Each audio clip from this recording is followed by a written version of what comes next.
Hello! Mapagpalang hapon sa ating lahat. Wow! Blue skies! Blue skies po tayo ngayon. Tingnan po natin ang yan, kapaligiran, no? Blue sky po tayo. Yan. Ang sky ay blue. Napakaganda pong tignan, no? Ito po ay nagpapatunay na talagang ang kamay ng Panginoon ang siyang may control ng lahat. Maganda man yan o minsan umuulan, kontrolado ng Panginoon lahat. So hindi tayo dapat matakot, hindi tayo dapat mangamba sa kung ano pa man. Okay? So sa hapon na pala, 1:09 ang oras. 1:09 na po. So ang ating pong pag-uusapan ngayon ay tungkol dun sa two witnesses na binabanggit ng Bible sa Revelation. Nakalagay po doon, mangangaral sila sa loob ng 1,260 days o katumbas ng 3.5 years. Okay? So, ang dalawa pong ito ay meron pong talagang special role. No? So, marami pong mga nagsasabi na ang two witnesses na ito ay, syempre, mga Hudyo, sabi nila, at yung iba hindi nila pinapangalanan, they don't even mention yung mga names nila, di ba? Kung ano yung mga identity nila. Pero sa Bible po, kung babasahin mo ang Biblia, meron pong dalawang tao na talagang magiging significant po bilang mga two witnesses. Unahin po natin yung isa. Siyempre, walang iba kundi si Moises o si Moses sa English. Bakit po siya?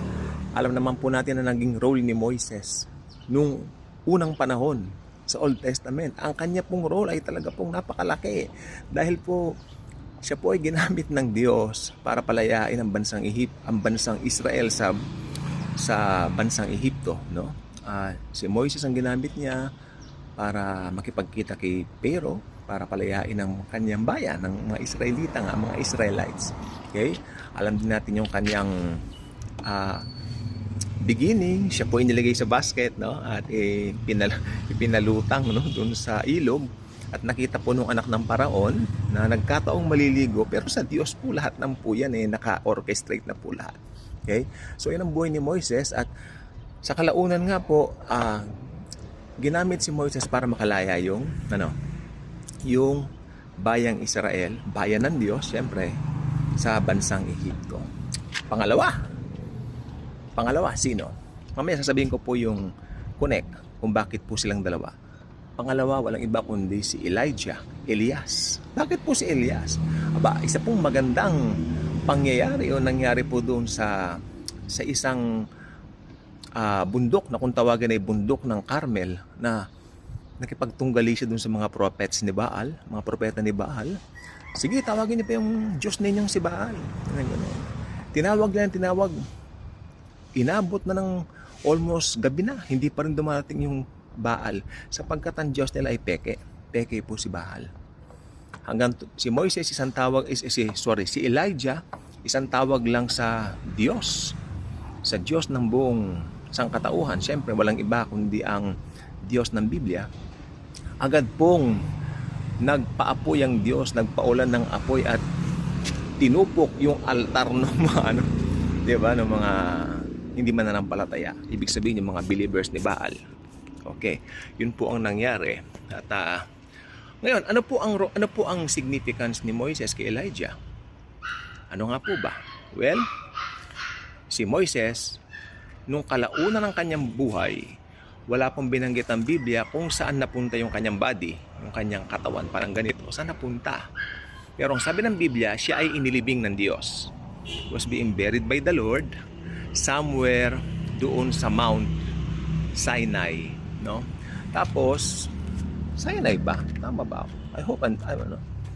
Tapos yung isa naman, yung anong tawag dito? Basta banal na bundok yung pinaglibingan daw kay Moises. Tapos si Elijah, alam naman nating lahat, siya hindi nakaranas ng kamatayan dahil siya po ay kinuha ng Diyos, dinagit siya doon sa karwahe, 'di ba?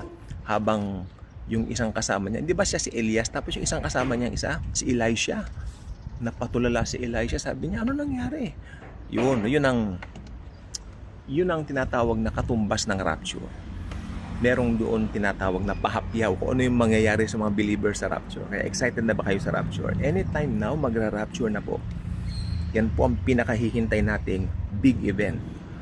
Ang rapture of the church. That will happen anytime now. Hindi ako nagbibiro. Mangyayari pong talaga yan. Ang rapture ay isang event na mangyayari. Okay?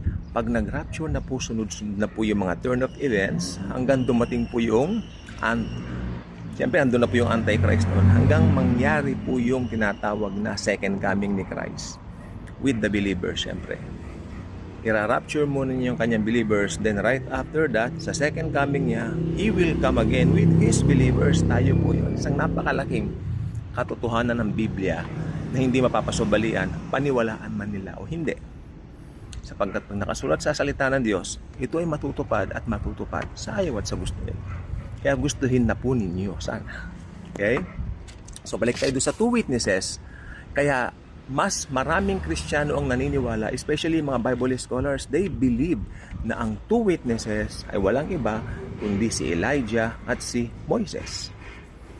Sila po yun. Sapagkat nakalagay po sa Biblia, ang flesh and blood ay hindi mananatili magpakailanman doon sa langit. So kung tutusin po, baka yung dalawang yan, baka lang po especially po si Moises, baka hindi po sila nakaranas ng physical na kamatayan.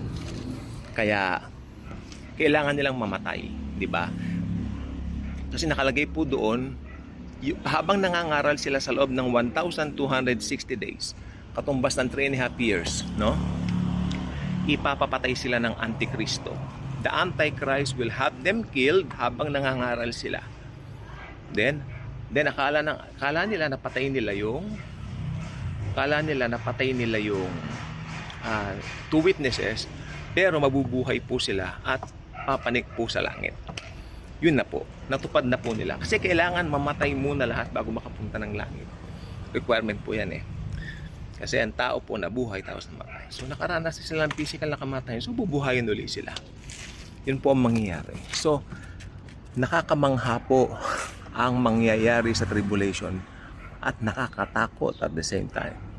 Pero praise God dahil hindi na po natin daranasin na makita ang mga kahindik-hindik na mga pangyayaring yon dahil irarapture na po ni Lord Jesus ang kanyang church bago sumapit yon.